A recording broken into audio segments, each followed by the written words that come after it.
na kuelekea dira 2050 kama kauli mbiu inavyosema, tambua soko, ongeza tija, kuelekea 2050 kutekeleza dira.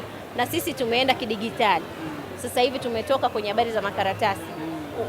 Mtu atoke ofisini aje tena kwetu ajaze barua ikubaliwe arudi. Tumeokoa huo muda kwa kuona soko letu ni hilo, na soko ni kubwa sasa hivi katika sekta ya miundombinu, ujenzi, kote wanatumia mitambo hii. Kwa hiyo na sisi tukatambua soko letu, tukaongeza tija kwa maana ya kuiweka kidigitali. Sasa hivi inapatikana kwenye mfumo wa usimamizi wa kazi za matengenezo. Karibu sana. Mmefanya kazi kubwa sana ya maboresho makubwa kuwahi kutokea katika taifa letu. Nilikuwa naangalia haya mnaonieleza, lakini nimeangalia hata mkakati maalum mlioanzisha wa kuibadilisha TEMESA na kuiboresha kuwa TEMESA mpya, sio ile wanayoijua watu wengine. Maana kulikuwa na watu wanasema huko nyuma kwamba TEMESA ukienda kutengeneza gari, maana unalipeleka lina ugonjwa huu wa malaria, linarudi na kifadulo, mara yalikuwa yanasemwa. Lakini TEMESA ya leo wacha kabisa, wacha kabisa.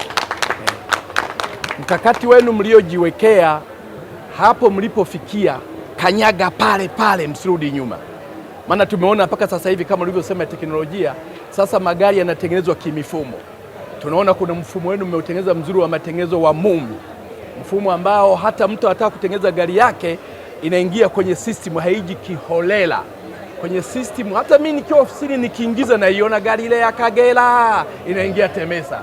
Ikifika pale mambo ya kusema gharama zinajulikana, sababu gharama zote za matengenezo na vipuri zinalingana nchini kote.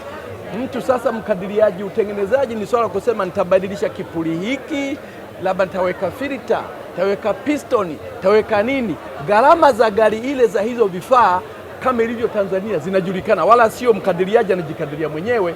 Ni mfumo wenyewe unasema gari hili ni gharama ya vifaa hivi na pasenti ya matengenezo hivi, na mwajiri kule anaona na yeye anasema naidhinisha hayo. Halafu mfumo wenu ule wa prepaid umeanza vizuri. Hongereni sana, hongereni sana.